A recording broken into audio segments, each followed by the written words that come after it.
We respectfully acknowledge that the Windsor Regional Hospital occupies the traditional, ancestral, and contemporary lands of the Niswi, Ishkwiden, Anishinaabeg, the Three Fires Confederacy, Ojibwe, Odawa, and Potawatomi. We acknowledge the land and the surrounding waters for sustaining us, and we are committed to protecting and restoring these lands and waters from environmental degradation.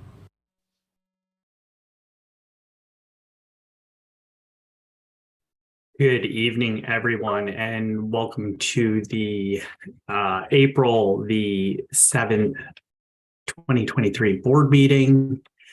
I'm going to call the meeting to order. It is exactly 5 p.m. We are right on ball on time here. Declarations of conflict of interest. Seeing none. Wonderful. Can I get an approval for the previous minutes? Oh man, not again. I'm going to assume that Michael Lavoie put his hand up, and we'll go with Paul LaChance is putting his hand up. Sorry, everybody is frozen. Correct. I'm not sure why. I apologize. Any questions or comments with regards to the previous minutes? This is far more challenging when everybody's just staring at you and frozen.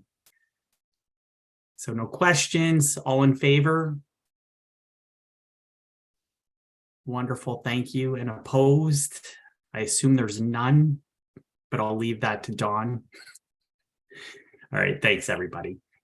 So I am wearing a green shirt today. So on April 7th, 2018, our nation mourned in the aftermath of the devastating Humboldt Bronco bus crash, or Logan Boulay, one of the hockey players on board, went on to save 6 lives through his selfless gift of organ donation. Logan inspired nearly 100,000 Canadians to register to become an organ and tissue donor that month, now known as the Logan Boulay effect. Logan's story has helped save and enhance countless lives and will continue to inspire others. So to draw attention to organ and tissue donation, the Boulay family started the annual National Green Shirt Day on April 7th. It's April 6th, which was the first anniversary of Logan's death. So we're encouraging all the employees at Windsor Regional Hospital and everyone out in the community to wear a green shirt on, well, today or on Friday, April 7th. But anyways, really just go to Windsor Regional Hospital's website, or there are a plethora of other places. It's I'm trying to remember the name. Sorry, I lost my screen went dark. The donation website is readily available though. With that, I will move to the report and the president of the CEO, David. Thank you, Mr. Chair. And this month I returned once again, and hopefully I have returned for good with a written report. So the first section in the written report highlights an update on the various health human resources investments that have been made provincially and locally. And I am going to ask Karen Riddell to help me out with that section. So Karen. Sounds good. Good evening, everyone. What we had seen, and it was outlined in the 2023 provincial budget, is we got an announcement that there was going to be ongoing investment in the hospital sector to strengthen health human resources and to assist with immediate healthcare staffing shortages. And that was through the Enhanced Extern Program, the Supervised Practice Experience Partnership, and a preceptorship program, as well as investments in nursing education, enrollment, physician assistant training seats, and medical training seats. So I'll just highlight a few of those and what we've been doing at Windsor Regional Hospital. So the Extern program will be more familiar to you probably as our UNE program. So we had started that prior to the provincial program going into place. So this program reimburses selected Ontario hospitals for the cost of employing externs or extern mentor coordinators to address COVID-19 related health and human resource challenges. So this really leverages the clinical service delivery expertise of participating hospitals. And we have the flexibility at the organization to identify how the externs and coordinators can be incorporated to best support flow and patient management. So since the inception of the program, Windsor Regional has hired over 752 externs, and we have close to 400 currently working at Windsor Regional Hospital. So it's been a very successful program and has really helped us with recruitment post-graduation, as well as supporting our processes and workflow throughout the course of the pandemic. The Community Commitment Program for Nurses, or CCPN, the goal of that is to attract registered nurses, registered practical nurses, nurse practitioners, to work in hospitals, long-term care, home and community care agencies, primary care, mental health and addiction agencies that are in greatest need across Ontario. So this CCPN program provides a $25,000 grant funding to eligible nurses in exchange for a 2-year commitment to an eligible employer. And we have been very lucky to be able to hire 200 plus nurses using this program. And then an update on the Supervised Practice Experience Partnership. So this program is a partnership between the College of Nurses of Ontario, Ontario Health, and then CNO approved organizations. So this program offers applicants the option to complete a supervised practice experience in Ontario. So this is their last step to become registered as a regulated health professional in Ontario specifically. There is a link that will go out with the report to a YouTube video explaining in more detail. Since the program started, we have successfully placed 37 individuals and hired 12 of those to Windsor Regional, and we currently have 22 active in the program. So overall, these provincial programs have been very successful and really helped contribute towards our ongoing HHR strategies at Windsor Regional. And I'll turn it over to David. Thank you, Karen. Just something else I highlight on my report is accreditation coming at the end of the year.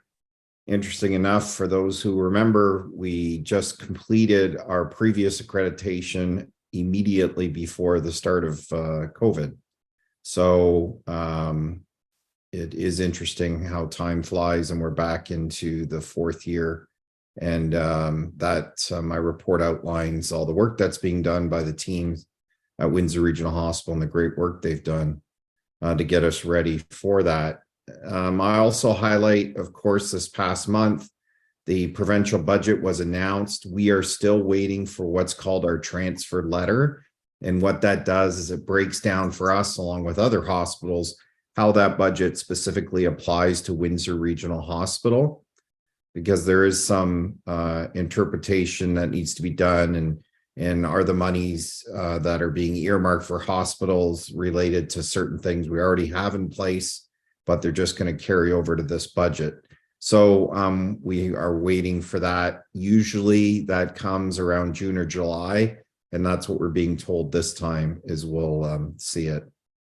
Highlight also our workplace wellness program that's into its 2nd year in May of 2024. It's really, we've always had a workplace wellness program, but we really enhanced it back last year, and it's been a huge success to the point that a lot of the sessions that are available, and there's a lot of them, are being filled up rather rapidly by the staff, and we're adding more and more sessions as much as we can with the providers. So great success in that regard, and thousands of staff have participated in it.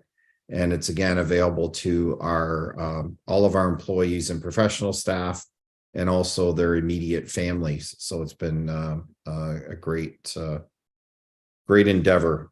Hats on for healthcare was a big success again. Again, something so small that was created 14 years ago, and it just it's raised hundreds of thousands of dollars.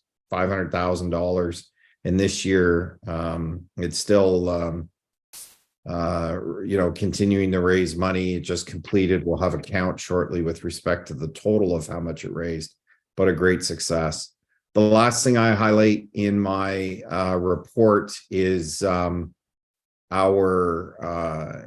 hospital project, and that is going very well. We should be submitting our stage 2, or what's now known as stage 1.3, to the government this month of April. And once that's submitted, we'll be working with the government on moving the project into the next stage. And the next stage is what's called detailed drawings, and those drawings are used to form the RFP documents, which will go out hopefully in 2025, and with a shovel in the ground for 2026. A considerable amount of work's been done in this regard by the various user groups that, again, include not only clinical and non-clinical staff, but patients and individuals from the community. They've had multiple sessions. We've had multiple town halls with the community, with our own staff, and updating on where things are at. And definitely a lot of excitement with respect to the project. And we're, forever dialoguing with those that are a little bit ahead of us, Ottawa and Trillium, on how they're doing, and they're doing well. But it's in today's environments, it's difficult. And I'm so glad we're in this part of the discussion with the government and the ministry on aiming towards RFP and shovel in the ground. So that's pretty exciting stuff. And once it's submitted, we'll officially announce that, and then we continue working on moving the project forward. So, Mr. Chair, on light of that, that's my report. Fantastic. Thanks, David. Does anybody have any questions or comments for David?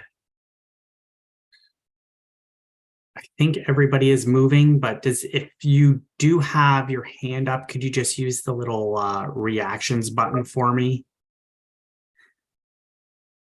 Okay, looks like there's no questions or comments. Thanks, David. Appreciate it. I know Karen already spoke, but Karen, do you have a CNE report for us this month? Not in addition, no. We'll just highlight the HHR strategies for now. Thank you, Mr. Chair. Okay, perfect. Thank you. The Schulich report is there for your information. So we'll move right on to the financial presentation with Mr. McLeod.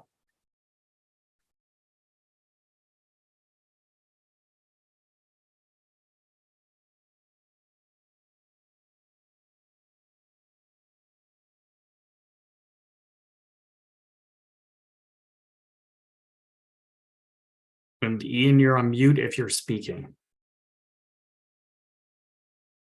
I'm pulling an Anthony. Matt, could you go to slide 2, please?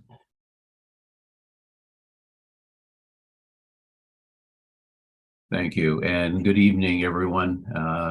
It's a pleasure to present the results for the 11 months ended February 28th, 2023. We received confirmation of an additional $1.6 million in funding for surge bed capacity for the fiscal 2022-2023. So that'll be in the results. That works out, and I actually ran the math in case Melissa did it wrong. 3 beds at $1,400 a day times 365 days, and it works out to 1,553. I got to 1,553. Don't know where the $700 came from.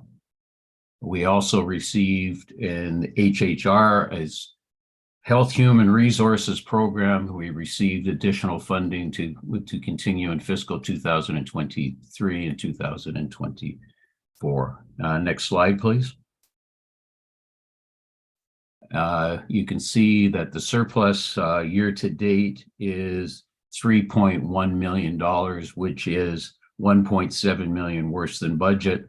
The net surplus after building amortization is $2 million, which is $1 million worse than the budget. Positive news is we may be off of budget, but we are producing a positive surplus for the organization. Next slide, please. COVID continues to have an impact on the operations. You can see that there are $23.4 million in COVID expenses. Unfunded total $4.7 million, And those are expenses that are no longer going to be paid: sick and isolation costs, additional staffing, incremental PEE, additional shuttle costs, and the storage of equipment. Unfunded expenses have been reduced as the pandemic prevention and containment funding has been applied to those expenses. On the right-hand side, you can see that there are volume-based procedures. We have a shortfall in revenue of $12.6 million. $3 million relates to a loss in patient services, $700,000 in other recoveries, and the volume-based procedures. Next slide, please, Matt.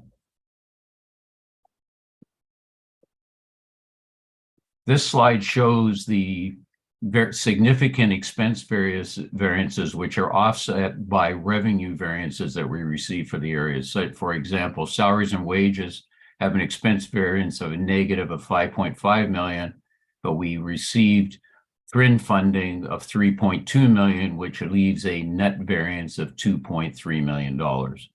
You can see the medical staff fees, and under the expenses is a loss of $9.4 million, which is offset by $9.6 million of revenue variance on the positive side, and that produces a net positive variance.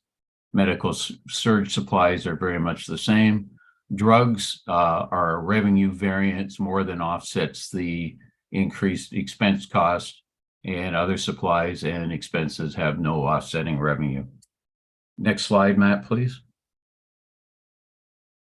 These are the significant variances of other supplies: $1.5 million for ground maintenance and service contracts, $800,000 for minor equipment purchases, $500,000, excuse me, for physician for recruitment, $495,000 referred out cataracts, $467,000 for patient transportation costs, food costs of $376,000, and $188,000 in employee shuttle costs.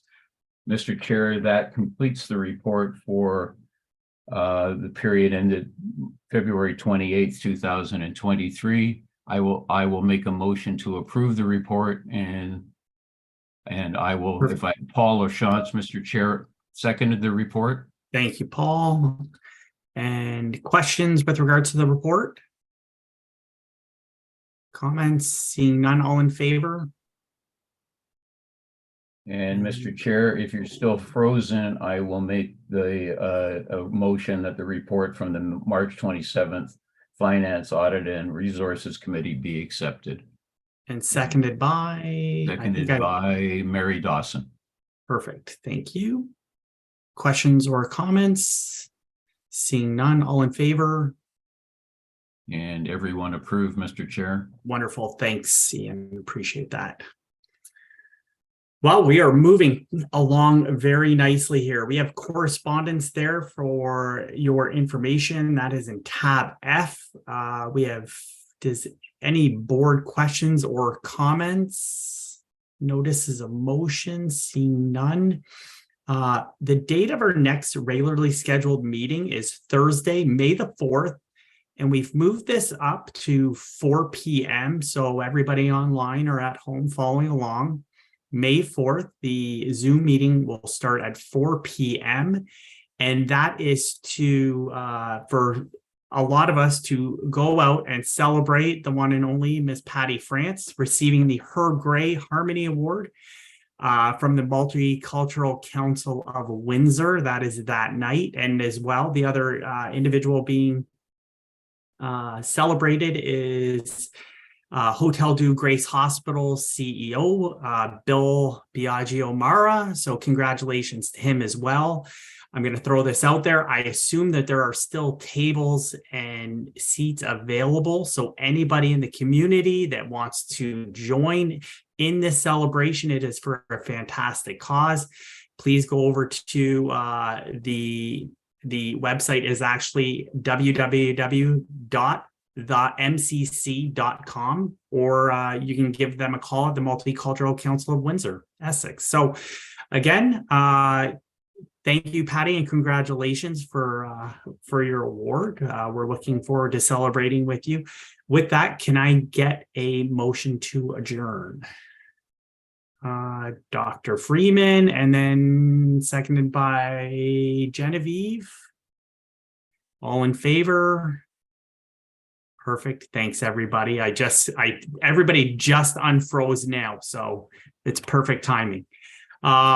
With that being said, I don't think there's going to be a long media scrum, but why don't we say the board, and why don't we meet back in 5 minutes, or actually, why don't you just jump right into the in-camera session, and we'll just get going right away. Perfect. Thanks, everybody. And happy Easter, Passover to everybody as well.